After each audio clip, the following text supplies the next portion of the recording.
नमस्कार सभी को, गुड मॉर्निंग टू एवरीवन। मैं मुकेश कुमार, असिस्टेंट प्रोफेसर राजकीय महाविद्यालय आबो में कार्यरत हूँ और आज मैं जो है आपके सामने एक नया टॉपिक मौद्रिक नीति को लेकर आया हूँ। मुझे लगता है कि जो मौद्रिक नीति है ये आज के हमारे जो अर्थशास्त्र के छात्र हैं उनके लिए भी जो है बहुत महत्वपूर्ण रहेगी और साथ ही जो प्रतियोगी परीक्षाएँ जो होती हैं उनमें भी जो है इसका बहुत महत्व रहता है। तो आज के इस टॉपिक में हम कवर करेंगे कि मौद्रिक नीति क्या होती है, इसके साथ ही एमपीसी के बारे में हम जानेंगे, उसके उद्देश्य क्या है इसके बारे में समझेंगे, मौद्रिक नीति के प्रकार के बारे में जानेंगे और उसके साथ ही हम इसके कुछ उपायों पे बात करेंगे। सबसे पहले छात्रों मैं आपको ये बताना चाहता हूँ कि मौद्रिक नीति जिस तरह से एक अर्थव्यवस्था में राजकोषीय नीति का महत्वपूर्ण रोल होता है, उसी तरह से मौद्रिक नीति का जो है एक बहुत महत्वपूर्ण रोल होता है। मौद्रिक नीति जो कि भारत के रिजर्व बैंक ऑफ इंडिया के द्वारा बनाई जाती है और इसका जो बनाने का जो मुख्य कारण है वो है मनी इन्फ्लेशन, मुद्रा आपूर्ति को नियंत्रित करना। सबसे पहला जो काम होता है इसका मुद्रा आपूर्ति को नियंत्रण करना, साथ ही जो मुद्रास्फीति मनी इन्फ्लेशन जो इकोनॉमी में आता है उसको कंट्रोल करना, क्योंकि जैसे जैसे जो है आरबीआई के द्वारा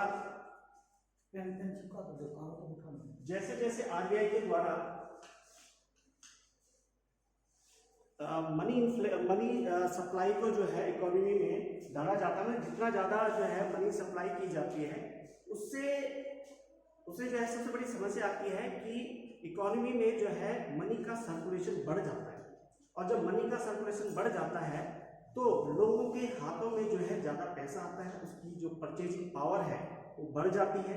परचेजिंग पावर बढ़ने के कारण क्या होता है कि इकोनॉमी में मुद्रास्फीति, जिसको हम आज के समय में महंगाई कहते हैं, महंगाई के बढ़ने के बहुत ज़्यादा संभावना बढ़ जाती है।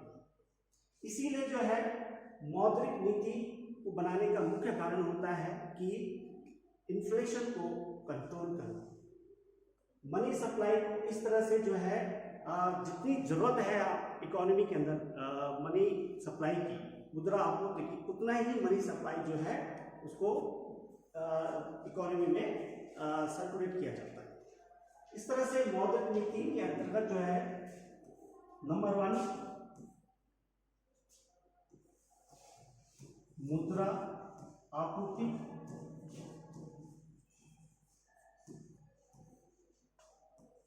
दूसरा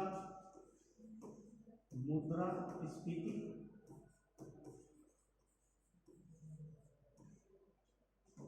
तीसरा जो है ब्याज दरें,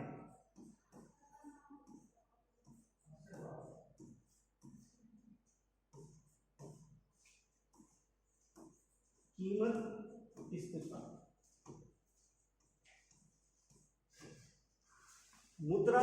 मौद्रिक नीति का जो मुख्य उद्देश्य अगर हम देखें तो पहला उद्देश्य है मुद्रा आपूर्ति को विनियमित करना, उसको कंट्रोल करना, ये सबसे पहला काम होता है मौद्रिक नीति का। दूसरा मनी इन्फ्लेशन, मुद्रास्फीति को कंट्रोल करना, महंगाई को कंट्रोल करना। महंगाई के लिए जो है आरबीआई के द्वारा इसके लिए एक मानक तय किया गया है 4 ± 2। इस रेंज में जो है मुद्रास्फीति रहनी चाहिए। कहने का मतलब है कि आरबीआई का यह लक्ष्य होता है कि जो इन्फ्लेशन है वो 4% के करीब रहे, ज़्यादा मैक्सिमम जो है वो 6% जा सकता है और लोअर जो है 2% से वो कम नहीं होना चाहिए। ये जो है मौद्रिक नीति में ये रखा गया है। इसके बाद ब्याज दरें, इंटरेस्ट रेट।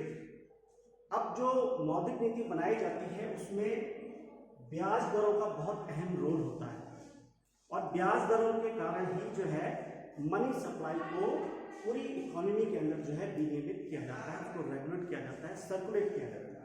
ठीक है, तो ये तीसरा जो है उद्देश्य है ब्याज दरों को नियंत्रित करना। और चौथा जो उद्देश्य है वो है कीमत स्थिरता, प्राइस स्टेबिलिटी।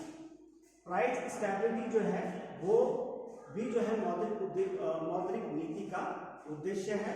मौद्रिक नीति के अंतर्गत जो है कीमत स्थिरता, प्राइस, क्योंकि जब इकोनॉमी के अंदर जो है मनी सप्लाई बढ़ती है तो मनी सप्लाई बढ़ने से जो है लोगों की जेबों में पैसा ज्यादा आता है, और जब लोगों की जेबों में पैसा ज्यादा आएगा तो उनकी डिमांड बढ़ेगी, मांग बढ़ेगी, क्रय शक्ति बढ़ेगी। क्रय शक्ति बढ़ेगी तो धीरे धीरे जो है प्राइसेस क्या होते हैं वो बढ़ने लग जाते हैं, और जब लगातार प्राइसेस बढ़ने लग जाते हैं तो उससे एक ऐसी स्टेज जो है इकोनॉमी में आती है जिसको हम बोलते हैं इन्फ्लेशन, जो कि सबसे ज्यादा घातक और एक तरह से जो है इकोनॉमी के लिए जो है खतरा होता है, जिसके लिए जो है मौद्रिक नीति और आरबीआई हमेशा जो है सतर्क रहता है। और इसी के लिए जो है एमपीसी को बनाया गया। अब मैं दूसरे पे आता हूं, एमपीसी। एमपीसी का मतलब है monetary policy committee. Monetary policy committee को 2016 से पहले क्या था कि 2016 से पहले एमपीसी नहीं था। 2016 में जो है एमपीसी को बनाया गया। आरबीआई रेगुलेशन 1934 के एक्ट में जो है संशोधन किया गया, और इसमें 2016 में जो है एमपीसी को लाया गया। अब 2016 से पहले जो मौद्रिक नीति थी वो केवल जो है आरबीआई के गवर्नर के हाथ में थी। एक सिंगल आदमी होता था गवर्नर, जो पूरी एमपीसी, पूरी मौद्रिक नीति को तैयार करता था। हालांकि उसके साथ कुछ उसके टेक्निकल असिस्टेंट भी होते थे, लेकिन फिर भी होल एक गवर्नर होता था। इससे क्या था कि इकोनॉमी में जो है एक पूरी तरह से मौद्रिक नीति का प्रभाव जो है वो देखने को नहीं मिला। इसीलिए जो है 2016 में आरबीआई एक्ट 1934 में, आरबीआई एक्ट 1934 में संशोधन किया गया, और उस समय जो है उस समय के जो गवर्नर थे उर्जित पटेल की कमेटी एक तैयार बनाई गई, और उन्होंने जो है इसमें अपने सुझाव दिए कि एक एमपीसी मॉनेटरी पॉलिसी कमेटी होनी चाहिए जो पूरे होलिस्टिक जो है इकोनॉमी को उसका आंकलन करे, इकोनॉमी में जो है मनी सप्लाई को देखे, इन्फ्लेशन को कंट्रोल करे, प्राइस स्टेबिलिटी लेकर आए। तो इसके लिए जो है ये 2016 में एमपीसी को लेके आए।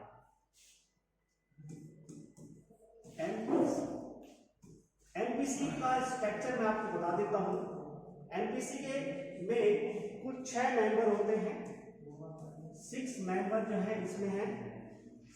6 मेंबर में से 3 जो मेंबर हैं वो आरबीआई के होते हैं। आरबीआई से मतलब इसमें गवर्नर हो गया और एडिशनल गवर्नर हो गया, और एक और इसमें होते हैं। इसके अलावा जो है 3 जो मेंबर हैं, 3 मेंबर इसमें गवर्नमेंट की तरफ से, सेंट्रल गवर्नमेंट की तरफ से 3 मेंबर इसमें रखे गए।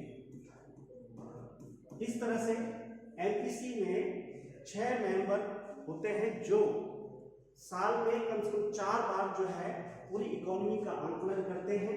अभी जो है आपने देखा होगा कि अप्रैल में जो है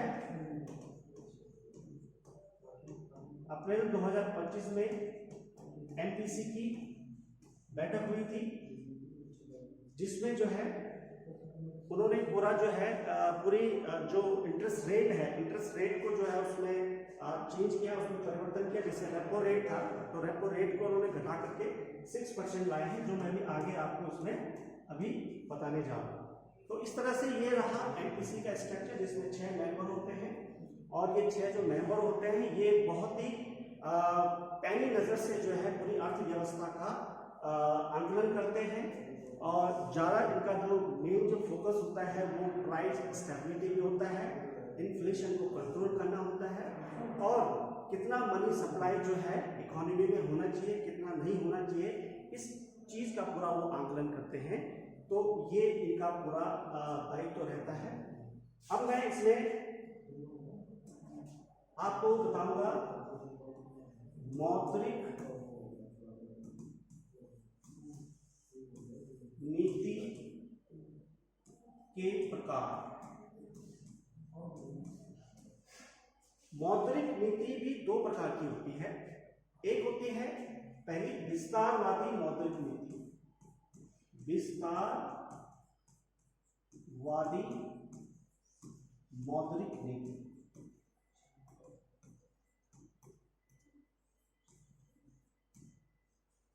और दूसरा है इसमें संकुचनवादी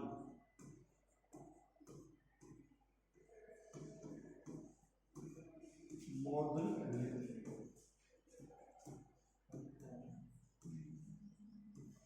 इन दोनों को भी हम समझ लेते हैं। सबसे पहले हम समझेंगे कि विस्तारवादी मौद्रिक नीति क्या है। विस्तारवादी मौद्रिक नीति का तात्पर्य है कि जब इकोनॉमी, अर्थव्यवस्था बहुत तेजी से चल रही हो, अपने चरम सीमा पे हो, हमारे जितने भी इकोनॉमिक वेरिएबल्स हैं, आर्थिक चरक हैं, वो सभी जो है अपने टॉप लेवल पे हैं। कहने का मतलब है, दूसरी तरफ हम इसमें ऐसा भी कह सकते हैं कि जब इकोनॉमी में मनी सर्कुलेशन बहुत ज़्यादा हो गया, इकोनॉमी के अंदर जब मनी सर्कुलेशन बहुत ज़्यादा हो गया हो, तो इसे हम विस्तारवादी मौद्रिक नीति कहते हैं। अब विस्तारवादी मौद्रिक नीति में क्या होता है कि जब इकोनॉमी में मनी सर्कुलेशन बहुत ज़्यादा है, तो इसका मतलब जो है लोगों की जेबों में पैसा भी बहुत ज़्यादा है, लोगों की डिमांड बढ़ रही है और प्राइस बहुत तेज़ी से बढ़ रहे हैं। तो जब प्राइस बहुत तेज़ी से बढ़ रहे हैं तो इन्फ्लेशन का बहुत ज़्यादा खतरा रहता है। तो इस ऐसी स्थिति में जो है आरबीआई क्या करता है, आरबीआई जो है जो इसके परिमाणात्मक क्वांटिटेटिव जो टूल्स हैं उनमें जो है ये वृद्धि कर देते हैं, जैसे repo rate, reverse repo rate,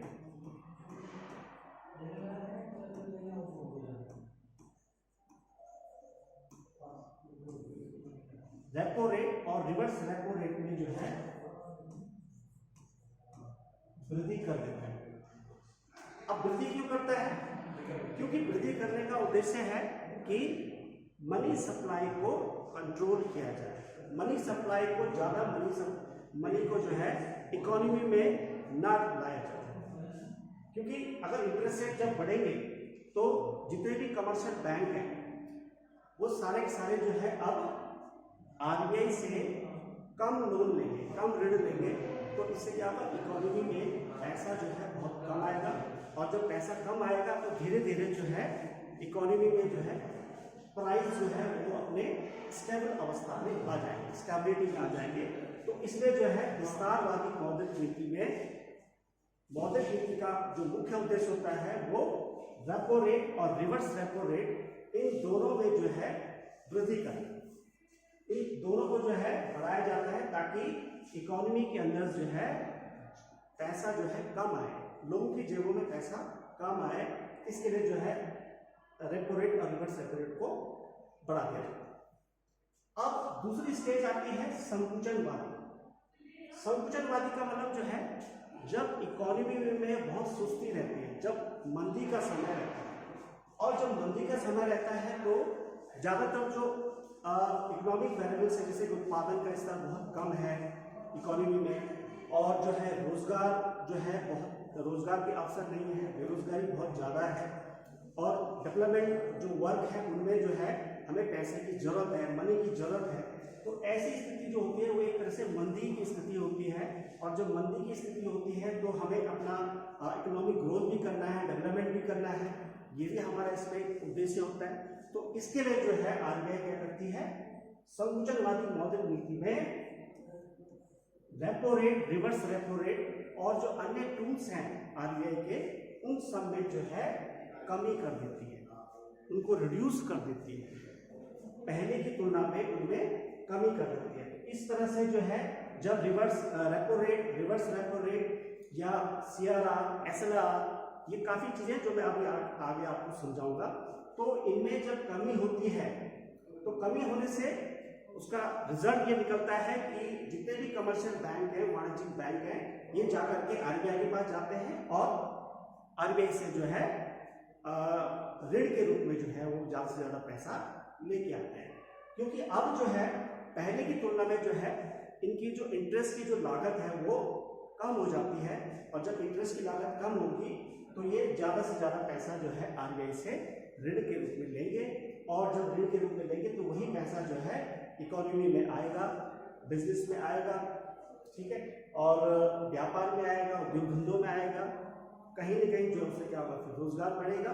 रोजगार बढ़ेगा तो साथ ही जो है लोगों की आय का स्तर भी बढ़ेगा, डिमांड बढ़ेगी, और धीरे धीरे जो है इकोनॉमी मंदी से उभर करके अपने एक संतुलन स्तर पे आ जाएगी। तो इस तरह से दो नीतियां होती हैं, दोनों नीतियों में जो है एमपीसी आरबीआई जो है वो इकोनॉमी का आकलन करता है, सिचुएशन को देखता है, और उसके हिसाब से जो है जो इसके टूल्स हैं, उपाय हैं मौद्रिक नीति के, उनमें संशोधन करता है, उनमें वृद्धि या कमी करता है।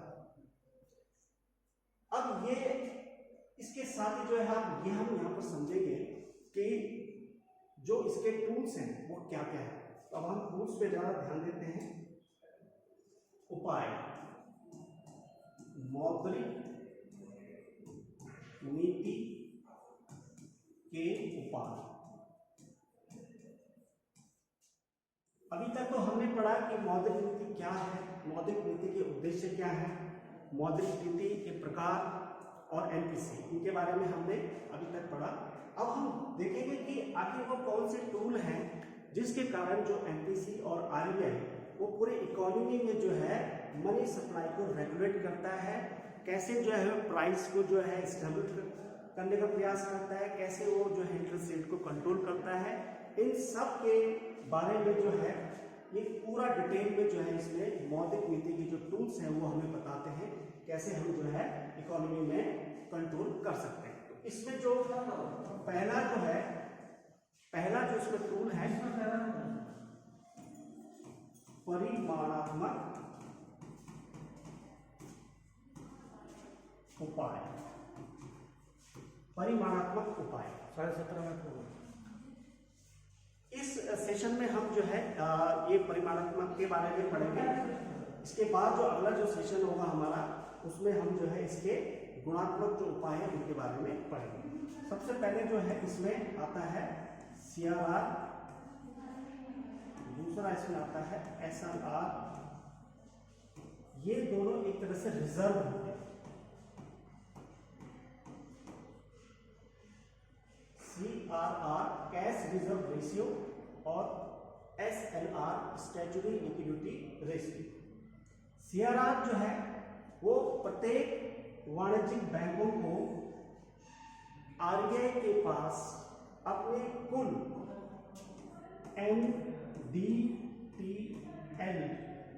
एनडीटीएल का एक परसेंटेज जो अभी फिक्स हो रखा है वो है 4% एज ए सीआरआर जो है सभी वाणिज्यिक बैंकों को आरबीआई के पास रखना पड़ता है। तो ये एक तरह से जो है बहुत मैंडेटरी होता है सभी वाणिज्यिक बैंकों के लिए, क्योंकि अगर जब तक ये नहीं रखेंगे तब तक जो है कोई भी बैंकिंग ऑर्गेनाइजेशन इंस्टीट्यूशन जो है अपने ऑपरेटिंग काम नहीं कर सकता है।